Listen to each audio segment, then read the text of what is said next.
Hi all. This video will walk you through taking a theory skill test for the first time, covering loading the test, the screenshots, and the submission process.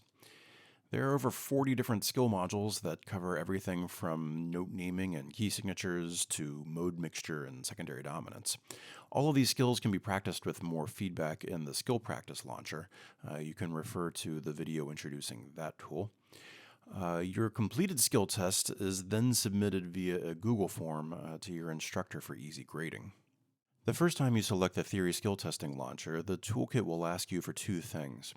First, it wants you to choose where to save the screenshots of your completed tests. You can save these anywhere, but we've included a screenshots folder in the same folder as the main toolkit file, so we highly recommend choosing that.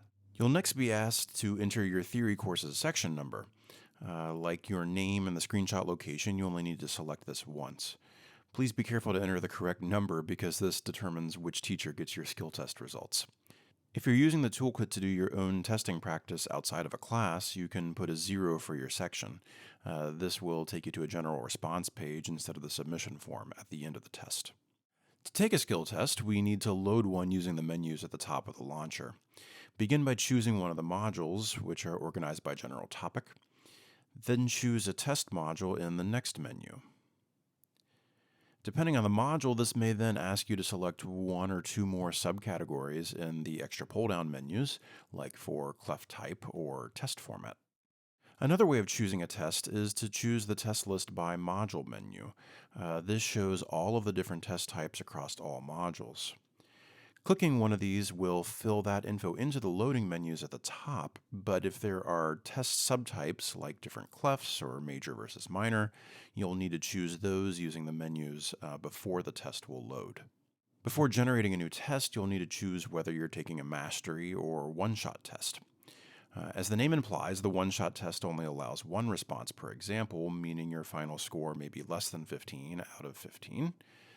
The mastery test, on the other hand, will only be finished when you have correctly answered all 15 examples, meaning your score will be based on your number of answer attempts.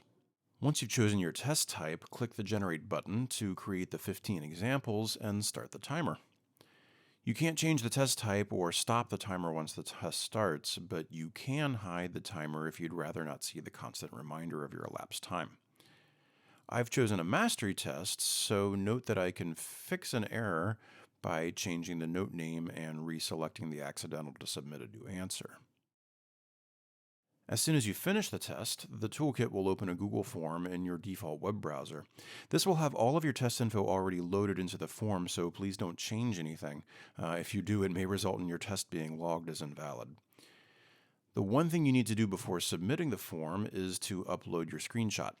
This was taken automatically when you completed the test and will be found in your designated screenshot folder.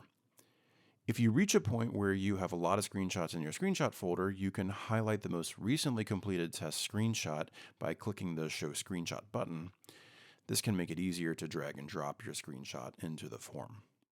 We'll look at skill practice and go through the individual test types in other videos. So for now, thanks for watching.